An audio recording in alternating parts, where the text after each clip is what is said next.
My name is Kaisha Huguley. I am at the Todd Haimes Theatre, where Home is currently running on Broadway, and I'm here with Kenny Leon, who has directed this production. Kenny, thank you so much for being here. For those people who don't know what this production is about, can you talk a little bit about Home? What is the story about? Well, I mean, I don't want to ruin it for anyone, but it's a play actually about not betraying your core values. It's a play about returning home, always knowing that you can return home, whether that's metaphorically, it can be returning to love, returning to God, returning to yourself.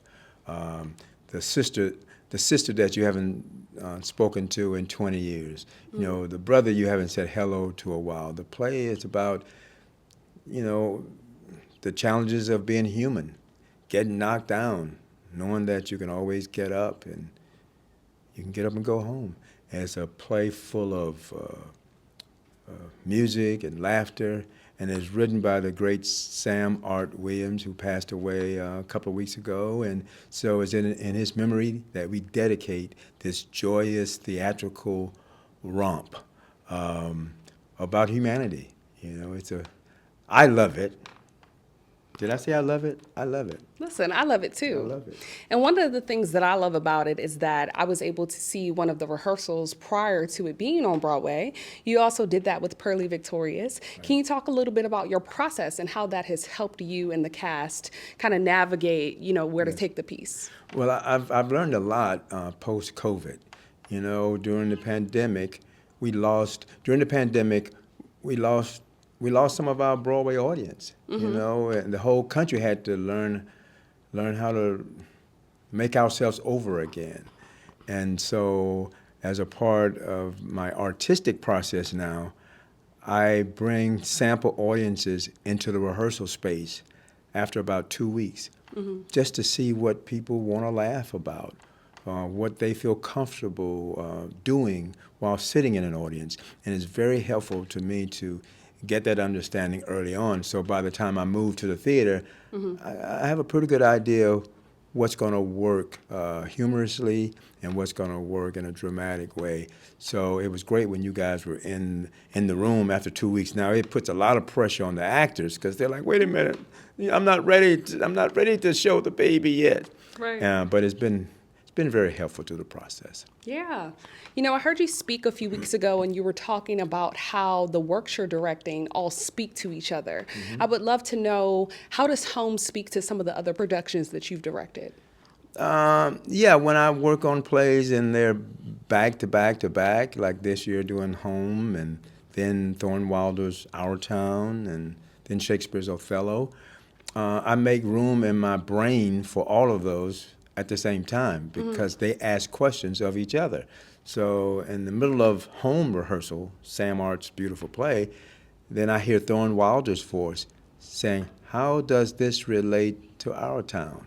And there's a very big similarity between Our Town and Home. Both shows have a limited use of props. It demands you use your imagination if you're in the audience, So, Yeah. and then what's the biggest prop in Othello? The big handkerchief that is used to snuff out life in Othello. So I'm always, it keeps me alive. If I'm doing these three plays, so open your dreams and let these people give you the answers. So many times I get challenged and stuck in rehearsal. I just write down on a piece of paper next to my bed, these are the problems I'm having. Put them on the bed, and I wake up, and they're solved from my dreams. So sometimes in my dreams, you have Othello, running around with the stage manager from Our Town. It's kind of crazy, but it works for me. Instead of blocking things out of your brain, sometimes it's good just to invite it all in. Just like I invite the outside world. I'm doing a play that was written in 1979. I don't try to make the play like the production in 1979. Right. I try to open myself up to what's happening in our world in 2024. How does the play speak to today? How does it make people in the audiences feel alive now? I love that. Thank you so much for sharing that. Do you have any memorable moments from this process, anything that has been transformative that you can share? Let's see. What do I remember about this rehearsal process? Number one, on day one, I told the actors this play has to run 87 minutes and 15 seconds. And they said, "What?" I said, "That's right." So that was just a way to get them to think about the pacing of the play. And then I bet them, I'll take you to your favorite restaurant if you get this play down to 87 minutes and 15 seconds.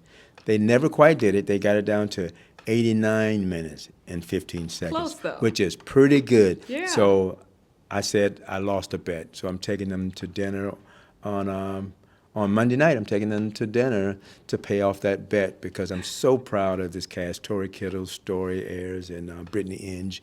They work really hard. They put a lot of trust in me, and it's paying off every night with this beautiful audience.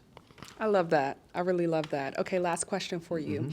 What piece of advice or encouragement would you give to any creators or future directors in the industry in terms of how to approach the craft and things to think about? I would say, if I'm giving advice to anybody, make sure this is what you want to do. If you can do something else, do it.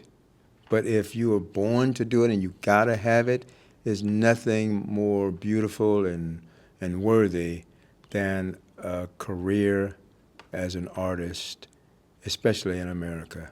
There is power in storytelling, there's beauty in storytelling, and I like the historical part of it. I like passing our stories down to the younger generation, which pisses me off when I see that we're trying to ban some stories in books in our schools. You know, that's the worst thing to do. You know, so that's one thing I would say, and another thing I would say is that have a spiritual center, no matter what you have. For me, I'm a Christian, I try to be, but you need that spiritual center. You have to think that there's something bigger than you, because it's a very lonely business, because everybody would say, "Oh, I can do that.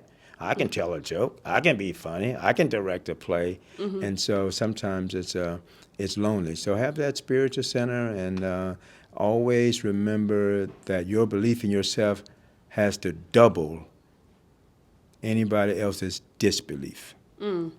I love that. Thank you, Kenny. Welcome. Home runs on Broadway through July 21st. Absolutely. Please come and see Samm-Art Williams Home at the Todd Haimes Theatre on 42nd Street on Broadway, running nightly.